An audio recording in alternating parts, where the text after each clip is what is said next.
کہ ایک ایسی شخصیت ظاہر ہوگی جو دنیا کو عدل سے بھر دے گی اور گلوبل گورنمنٹ قائم کرے گی. صلوات پڑھ دیجیے.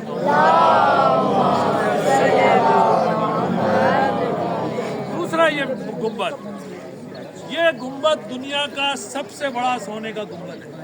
یہ ہیریٹیج میں ہے، یہ جو ہے نا وہ انسانی ورثے میں ہے، اور اس کو 2 دفعہ ظالموں نے شہید کیا.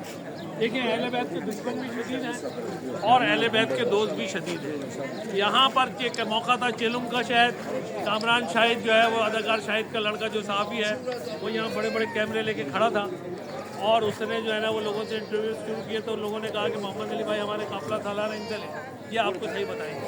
تو وہ مجھ سے پوچھنے لگا کہ دنیا نیوز پہ وہ پڑا ہوا بھی ہے وہ. تو مجھے کہنے لگا کہ محمد علی بھائی یہ بتائیے کتنے قافلے لاتے ہیں، کتنے لوگ آتے ہیں. میں نے کہا یہ آپ یہ کوئی سوال پتہ نہیں ہے کہ کتنے آدمی آتے ہیں، کتنے قافلے لے کے آتے ہیں، سال میں کتنے لوگ لے کے آتے ہیں. تو اس نے کہا میں پھر کیا پوچھوں. میں نے کہا دیکھیں شاہد بھائی کچھ نہیں پوچھے، میں آپ کو بتاتا ہوں جو آپ کو پیغام دینا ہے. ائمہ اہل بیت زندگی میں بھی لوگوں کے لیے خیر تھے، اور جانے کے بعد بھی ان کی قبروں سے کیا ہو رہا ہے، لوگ خیر مانگنے آ رہے ہیں اور اپنی اپنی مشکلات حل کرنے آ رہے ہیں. لیکن ان کے دشمن جو ہے وہ ان کی زندگی میں بھی شدید تھے، ان کے جانے کے بعد بھی ان کے دل میں بغض اور کینہ ہے. یہ روزے کس کو کیا کر رہے تھے کہ جو یہاں بم پلانٹ کیا، اور بم پلانٹ کرنے کے بعد 2 دفعہ اس گنبد کو زمین بوس کیا، اور 1 دفعہ تو دوسری دفعہ تو یہ پورا زمین بوس ہو گیا. ہمارا عقیدہ ہے کہ ائمہ اہل بیت ہمارے کلام کو بھی سنتے ہیں، ہمارے سلام کو بھی سنتے ہیں. تو جب وہ ہمارے کلام اور سلام کو سن رہے ہیں تو ان کو تکلیف بھی یہ دھماکوں سے اسی طرح سے پہنچانے کی کوشش کی انہوں نے.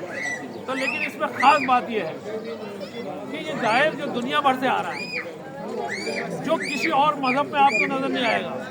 بودھا کے ماننے والے ان کی چپٹی ناک ہے، وہ ایک خاص علاقے کے لوگ گوتم بدھ کو مانتے ہیں. ہندوستان کا کلچر مضبوط ہے، وہ خاص لوگ ہیں. جرمن کے دیومالا کے قصے، جاپانیوں کے دیومالا کے قصے، ان کے دیوتا وہ ایک خاص علاقے کے. لیکن ائمہ کو خدا نے ایسی طاقت دی ہے کہ ہر رنگ، ہر نسل، ہر نیشنلٹی کا آدمی ان کے دروازے پہ جھکتا ہے، پاک و پاکیزہ پیسہ خرچ کرتا ہے، صاف اور پاک دل لے کے آتا ہے. اور کیا کرنے آ رہا ہے؟ امریکہ سے آ رہا ہے، ہندوستان سے آ رہا ہے، پاکستان سے آ رہا ہے، ایران سے آ رہا ہے.